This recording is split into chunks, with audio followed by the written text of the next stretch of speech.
बेटी की विदाई। शादी के बाद विदाई का समय था। नेहा अपनी माँ से मिलने के बाद अपने पिता से लिपटकर रो रही थी।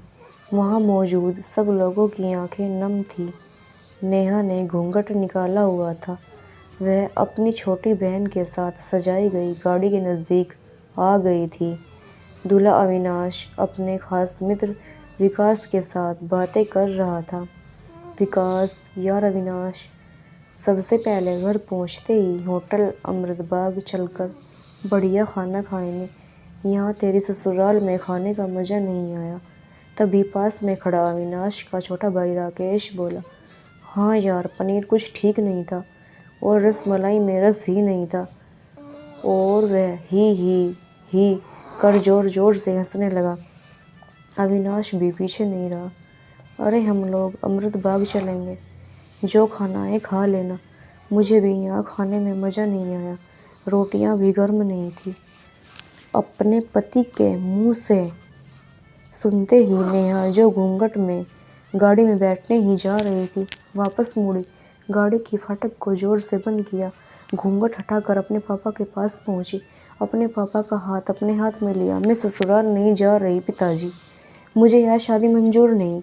यह शब्द उसने इतनी जोर से कहे कि सब लोग हक्के बक्के रह गए। सब नज़दीक आ गए। नेहा के ससुराल वालों पर तो जैसे पहाड़ टूट पड़ा। मामला क्या था यह किसी की समझ में नहीं आ रहा। तभी नेहा के ससुर राधे श्याम जी ने आगे बढ़कर नेहा से पूछा, लेकिन बात क्या है बहू? शादी हो गई है, विदाई का समय है। अचानक क्या हुआ कि तुम शादी को नामंजूर कर रही हो? अविनाश की तो मानो दुनिया लुटने जा रही थी।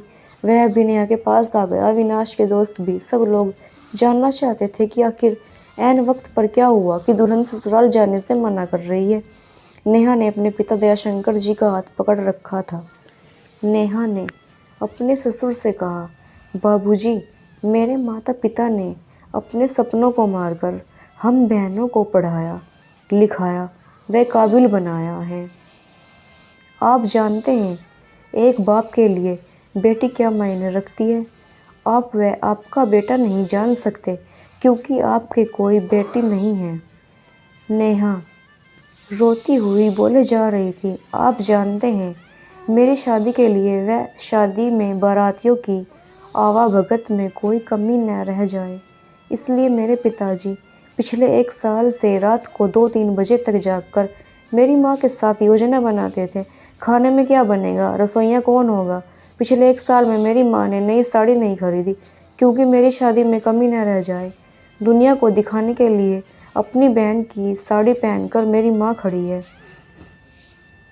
मेरे पिता की इस 150 रुपये की नई शर्ट के पीछे बनियान में 100 छेद हैं। मेरे माता पिता ने कितने सपनों को मारा होगा। न अच्छा खाया न अच्छा पिया, बस एक ही ख्वाहिश थी कि मेरी शादी में कोई कमी न रह जाए। दुनिया को दिखाने के लिए अपनी बहन की साड़ी पहनकर मेरी माँ खड़ी है। मेरे पिता की इस 150 रुपये की नई शर्ट के पीछे बनियान में 100 छेद हैं। मेरे माता पिता ने कितने सपनों को मारा होगा। न अच्छा खाया न अच्छा पिया, बस एक ही ख्वाहिश थी कि मेरी शादी में कोई कमी न रह जाए। आपके पुत्र को रोटी ठंडी लगी, उनके दोस्त को पनीर में गड़बड़ लगी, मेरे देवर को रसमलाई में रस नहीं मिला।